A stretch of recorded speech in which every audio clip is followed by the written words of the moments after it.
Hello nurses, welcome back to our channel. For today's video, we are going to do your CHN review drills for your board exam tomorrow. Alam kong kabadong-kabado na kayo. Some last topics lang na kailangan nyo malaman. Rundown lang ito ng Community Health Nursing Concept and DOH programs. These are video series that you need to watch before your board exam. Once again, my name is Joel Cruz Pascua and let's get it on to our first topic. Pag-usapan natin ang basic concepts of CHN. Let's talk about the focus of CHN. For the focus of CHN, dalawa po yan, health promotion and disease prevention. But among the two, magpo-focus lagi tayo kay health promotion such as activities na eating vegetables, exercise, and the likes. Okay? Yun po ang ating unahin because when you promote health, you are already preventing the occurrence of a disease. Another important concept is your ultimate goal. Ultimate goal is to increase the level of wellness of the community and also to increase their awareness. Why? Because the number one problem in the community is the lack of awareness. Another important concept na nakaangkla po sa primary healthcare is your primary goal. Ano po ba ang primary goal? Primary goal of community health nursing practice is enhancing the capability of the population or the people. Kahalintulad po siya ng self-reliance, independence, autonomy. Ibig sabihin, majority of the decision-making and actions in the community should be done and performed by the community people. And all of this can be achieved through our primary responsibility, which is your health education. Tama po kayo, health education, pag nagtuturo tayo sa community, it would provide an opportunity for the community to develop and change their behavior. Kaya yan po ang pinaka-importante natin na trabaho. This is to address also the lack of awareness among community people. We talk about the levels of disease prevention. Pag-usapan natin ng levels of prevention kasi lumalabas din po sa board exam. Tatlo lang po ito. Primary, secondary, and tertiary. Pag-usapan natin ng primary, pag pinag-usapan natin levels of prevention, laging tatandaan si clientele. Bakit? Si client po kasi ang ating glue. Pag sinabi natin clientele, primary prevention, the patient is well. Wala po siyang sakit or hindi pa nagkakasakit. Okay? Or makaka-receive ng mga programs habang siya ay wala pang sakit. Pre-pathogenic po ito, ibig sabihin bago pa siya magkasakit. So walang signs and symptoms. Example po nito ay healthy lifestyle. Hindi lalabas sa board exam ang eksaktong healthy lifestyle. Ang ilalabas doon, avoidance of smoking, avoidance of fatty foods, avoidance of salty foods, or any activities that promotes health of the community. Another one is your specific protection. Specific protection naman po refers sa ating immunization and vaccination. And the primordial prevention naman po is the removal of risk factors available. Secondary prevention naman po focuses on clientele that is considered as early sick. Ibig sabihin, the condition is acute. Bago lang po yung sakit niya or newly diagnosed. Pathogenic po ang condition na to with asymptomatic or non-specific signs and symptoms. Early detection po ang mga clue natin dito including your diagnostic test. So any diagnostic test would fall under your secondary prevention. Nandyan din po ang prompt treatment or first aid and this is to prevent complication. This would all fall under your secondary prevention. Tertiary prevention naman po kapag ang patient is late sick, for example, diabetes mellitus or chronic kidney disease, mga condition that are considered as chronic at nasa rehabilitative phase na. Pathogenic po ito and symptomatic, ibig sabihin confirmed cases with confirmed laboratory tests and your pathognomonic sign. Examples po nito is your convalescence or the last stage of illness which is your recovery, including health restoration, rehabilitation, and prevention of further disability. Those are under your tertiary prevention. Again, ang clue po natin is your clientele. For primary, the patient is well. For secondary, the patient is early sick. And for the tertiary, the client is late sick. Pag-usapan natin ang next concept, levels of clientele. For the levels of clientele po, this is the general population and we follow the principle of greatest good for the greatest number. Programs should benefit majority of the population regardless kung merong tutol. Okay? Basta majority ng population ay nakikinabang, okay na po tayo doon. 4 na level po yan. We have your individual, which is the unit of entry. We also have your family, which is second level. Ito po yung focus ng ating family nursing care plan. At ang family po is the basic unit of service. Pag sinabi natin family po, may dalawang major function yan, socialization and your reproduction. The third level is the group or the aggregate of vulnerable group. Ito po yung mga group of women, group of children, group of under 5 children, group of pregnant women, group of teenagers, group of senior citizen, or any subcategories of the population. And the last one is your community. Your community is the entire client. Recipient po ito ng mga community health services na meron tayo sa community kapag community as a whole na po ang pinag-uusapan natin. Okay? What is the scope of community health nursing? Ang scope ng community health nursing is comprehensive and general. By why general? Kasi nga hindi tayo pwedeng mamili ng pasyente sa community. Lahat ng pasyente from well individual to sick individual to rehabilitation, focus po yan ng ating care sa community under the primary health care. Kaya nga po sa community, hindi tayo specialist, kundi ang mga nurses are generalists. Meaning, we should know something and everything.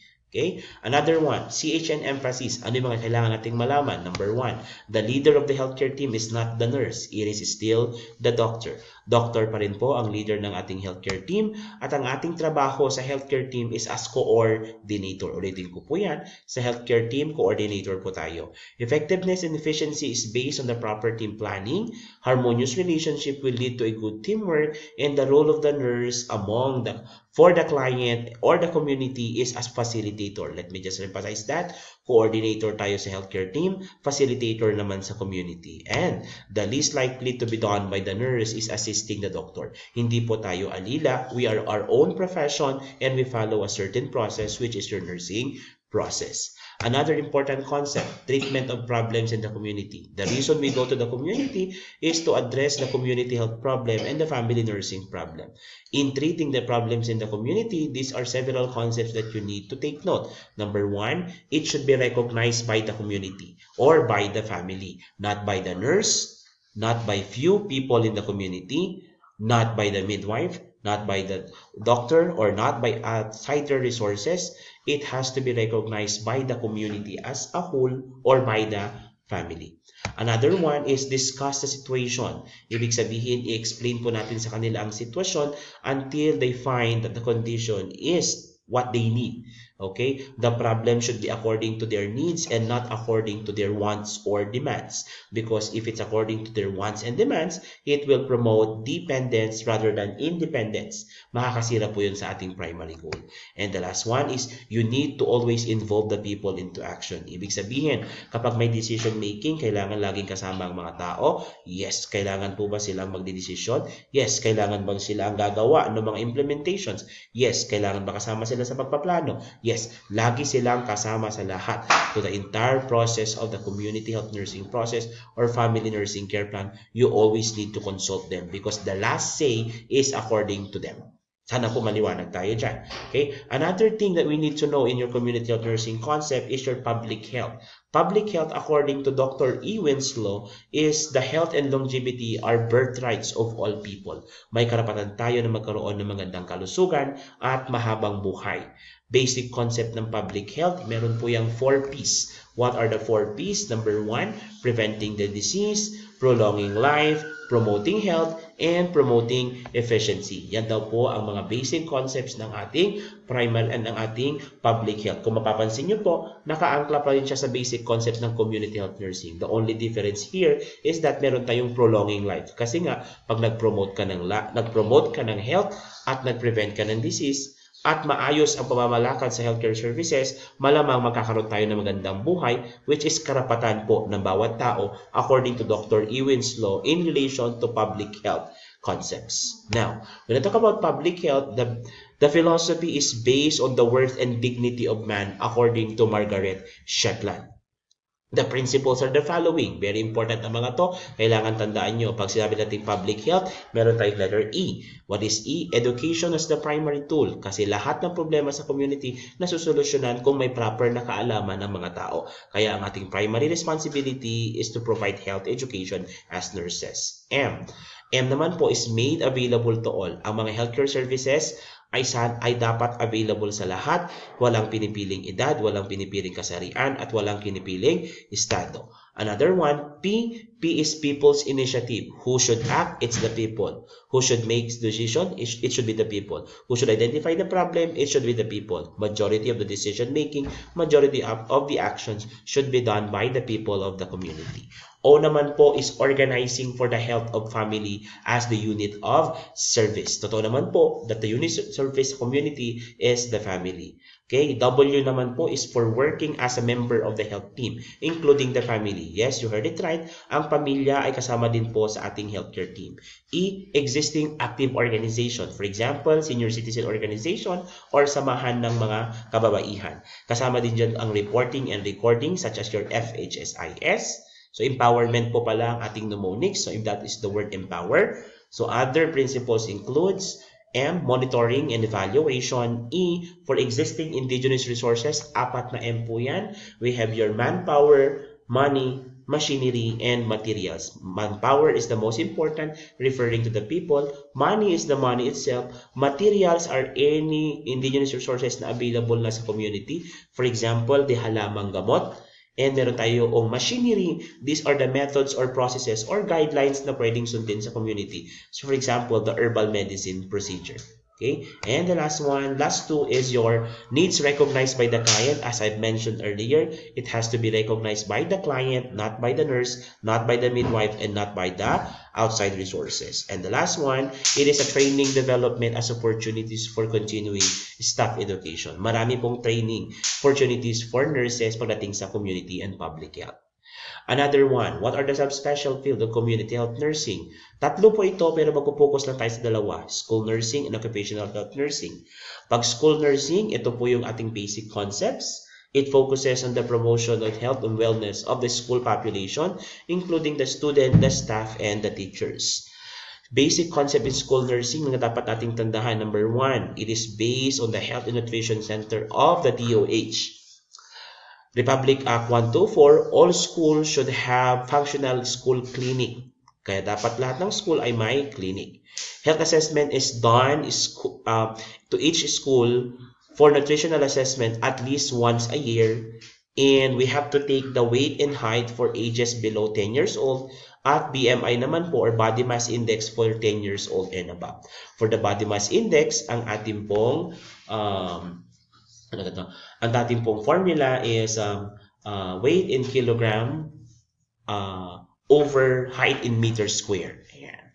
Other basic concepts is that kapag meron po tayo na-identify na malnourished, pwede po tayo mag-conduct ng feeding program, and the feeding program should last for 120 days. Prior to the feeding program, kailangan po nating mag-deworming kasi sayang naman po yung feeding program kung may bulati yung bata. Parental consent is needed po prior deworming, at pag magde-deworming po tayo, ang binibigay natin is mebendazole. Lahat po ng ito ay ginagawa natin under Presidential Decree 603, the Child and Youth Welfare Act or Code of the Philippines. Another one, occupational health nurse naman po, ang focus naman po niya is the employee and the employer's health. Focus naman po is the preservation and the restoration of the working population. The legal basis is under the Section 7 of Presidential Decree 856, okay, of the Sanitation Code of the Philippines. Categories of workplace hazards under this law are the physical hazards, chemical hazards, biological hazards, and mechanical hazards. Physical hazards are the heat, radiation, electromagnetic wave. Chemicals are the chemicals. Biologicals are virus, bacteria, and other biological substances. Mechanical naman po kapag mga machines. And psychosocial includes your psychosocial assets. For example, sexual harassment and yung mga psychological harassment tulad ng pagmumura. Okay? So,